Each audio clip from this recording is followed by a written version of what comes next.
Moments ago, Barack Obama responded to Fox News regarding the controversy surrounding his pastor, the Reverend Wright, and he spoke to our very own Major Garrett.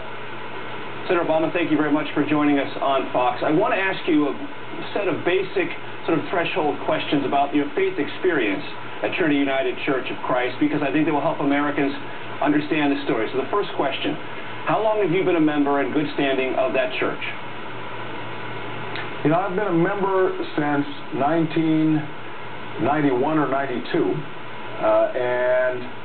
but I'd known Trinity even before then when I was a community organizer on the South Side helping steel workers find jobs, and we were organizing with churches and trying to recruit folks to get involved in that process.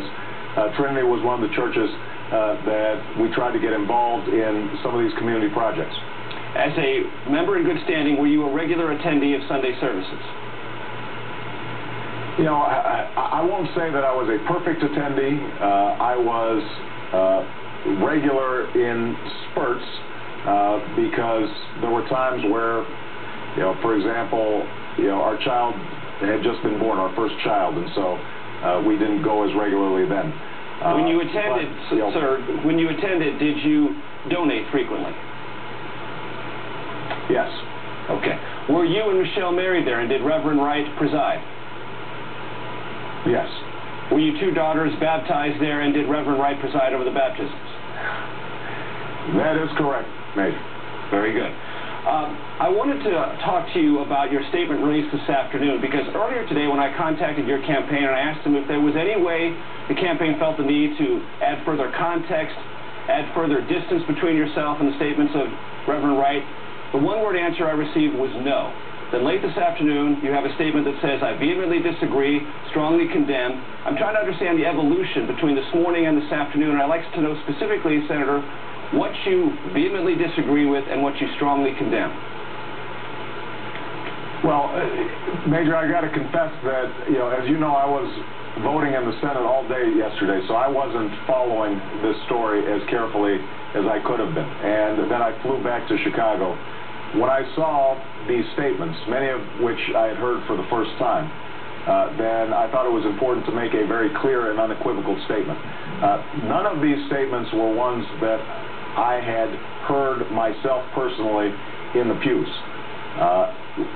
One of them I had heard about after I had started running for president, and I put out a statement at that time condemning them. The other statements were ones that I just heard about while we were, when they started being run on Fox and some of the other stations. And so they weren't things that I was familiar with. Once I saw them, I had to be very clear about the fact that these are not statements that I'm comfortable with. I reject them completely.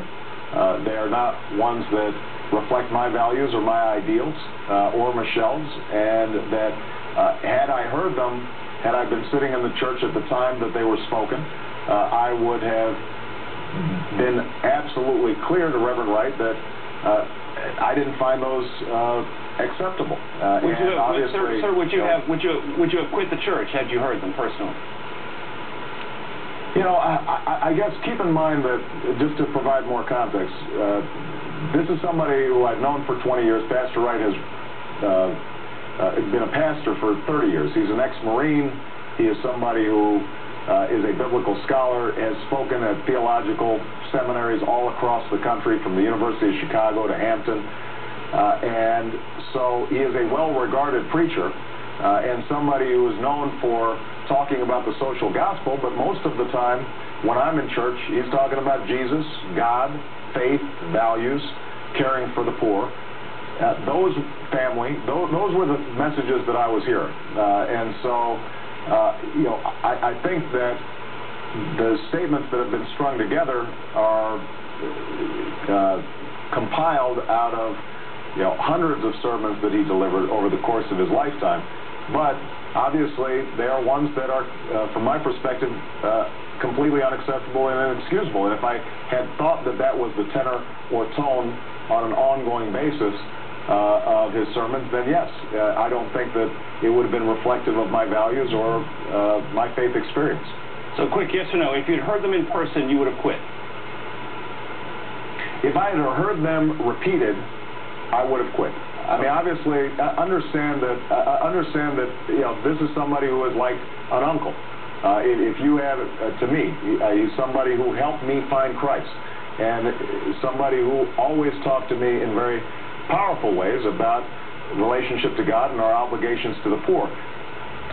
If somebody makes a mistake, then obviously you recognize I make mistakes. We all make mistakes. If I thought that that was the repeated tenor of the church, then I wouldn't feel comfortable.